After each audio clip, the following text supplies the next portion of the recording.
Sosial media telah menjadi wadah yang sangat luas, mampu menampung semua bentuk argumentasi ataupun pola pemikiran. Akhir-akhir ini banyak isu sosial yang telah terjadi, baik di sosial media ataupun secara langsung. Media sebagai wadah memanfaatkan itu menjadi sebuah atensi masyarakat yang sangat besar dan sangat luas sehingga berdampak pada komunitas sosial ataupun pada negara. Kelas sosial dibagi menjadi tiga. Yang pertama individu, masyarakat ataupun kelompok, dan yang ketiga adalah negara. Dalam setiap lapisan masyarakat memiliki perannya masing-masing dalam mengatasi isu-isu sosial ataupun dalam menanggapi sebuah masalah. Ada beberapa topik menarik yang bisa dibahas mengenai isu sosial yang diakomodasi oleh media untuk dijadikan bentuk atensi yang sangat-sangat luas sehingga bisa dikonsumsi berbagai lapisan masyarakat. Adalah aset komoditas sosial. Di dalamnya terdapat kesedihan dan penderitaan, kebahagiaan palsu, ketaatan beragama, identitas sebagai korban, kemiskinan struktural, dan yang terakhir adalah drama dan konflik sosial. Mari kita bedah satu persatu. Yang pertama adalah kesedihan dan penderitaan. Kesedihan dan penderitaan apabila disampaikan melalui media dan mendapatkan atensi oleh masyarakat luas bisa menjadi sebuah aset komoditas yang dapat memicu reaksi kesamaan nasib terkait sesama masyarakat ataupun di berbagai lapisan sosial, baik secara individu ataupun kelompok masyarakat.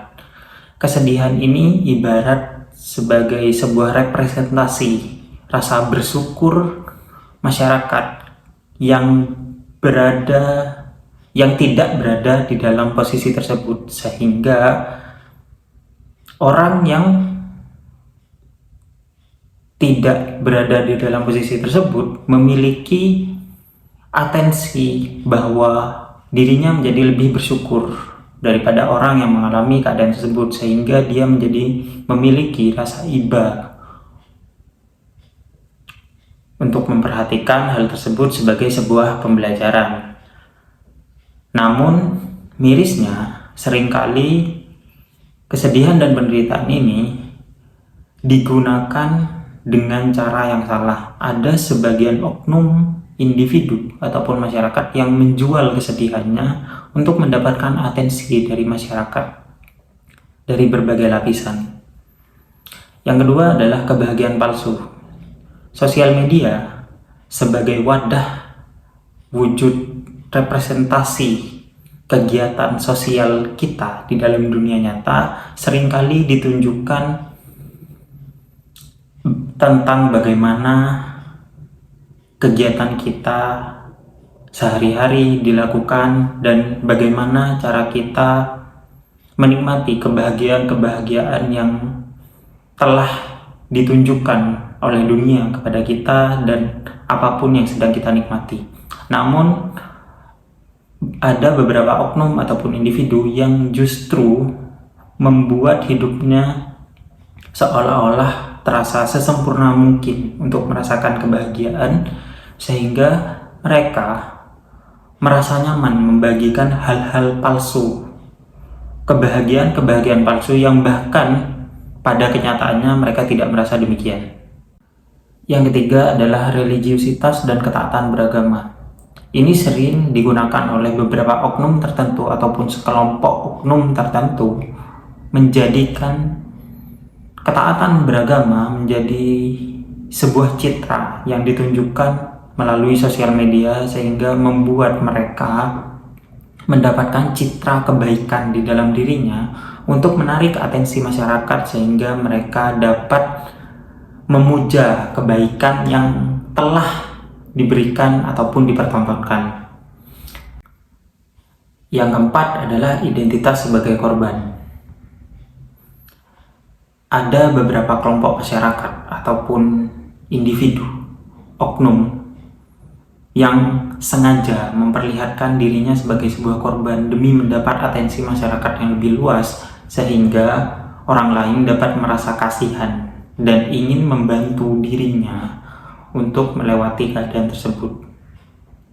Tentu, sebagai seorang individu ataupun kelompok masyarakat, kita tidak pernah membenarkan kejahatan apapun yang membuat perilaku seseorang untuk melakukan kejahatan sehingga menimbulkan adanya korban. Tetapi ada beberapa oknum yang sengaja menikmati ataupun mengeksploitasi hal tersebut untuk menjadikan dirinya memiliki atensi yang lebih besar untuk mendapat bantuan dari masyarakat lain. Selanjutnya adalah kemiskinan struktural. Tentu, di negara Indonesia sendiri, kemiskinan struktural adalah masalah yang sangat-sangat kompleks. Namun, ada sebagian masyarakat ataupun individu yang membuat ataupun mengeksploitasi hal tersebut, keadaan tersebut untuk mendapat atensi masyarakat yang lebih luas, sehingga mereka mendapatkan keuntungan, menjual sesuatu hal yang menurut masyarakat itu adalah sebuah kesedihan, yang sehingga mereka bisa mendapatkan atensi dari masyarakat tersebut yang lebih luas dan mereka mendapatkan keuntungan terkait hal tersebut. Yang terakhir adalah drama dan konflik sosial. Ada banyak masalah ataupun kondisi yang menjadi topik perdebatan dalam sosial media yang seharusnya tidak perlu dibesar-besarkan. Seperti halnya dalam contoh kehidupan sosial para selebriti ataupun artis.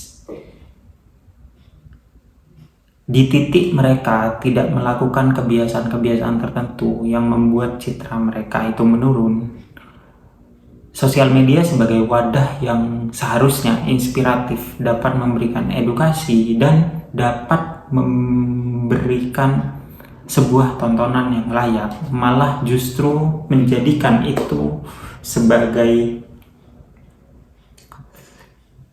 bahan eksploitasi untuk mendapat atensi masyarakat. Tentunya ini dilakukan oleh beberapa oknum yang tidak bertanggung jawab. Namun, ironinya, banyak masyarakat yang masih terjebak dalam atensi tersebut, yang membuat mereka berpikir bahwa kehidupan selebriti ataupun para artis yang dieksploitasi oleh media tersebut itu menjadi lebih menarik untuk dibahas daripada kehidupan individu itu sendiri, yang membuat lapisan-lapisan, bahkan setiap lapisan terkecil di dalam masyarakat kita itu dibodohi dan rentan sekali terjebak dalam kondisi di mana mereka tidak mengetahui secara mendalam terkait suatu kasus, tapi mereka gampang menyimpulkan bahwa itu adalah sebuah kesalahan. Ini adalah sebuah paradoks jebakan yang dibuat oleh sosial media yang membuat kita kehilangan fokus sebagai seorang individu ataupun masyarakat. Sehingga menjadi penting untuk kita untuk memfilter semua informasi yang masuk, baik dari segi individu ataupun kelompok yang diberitakan di sosial media. See you next time.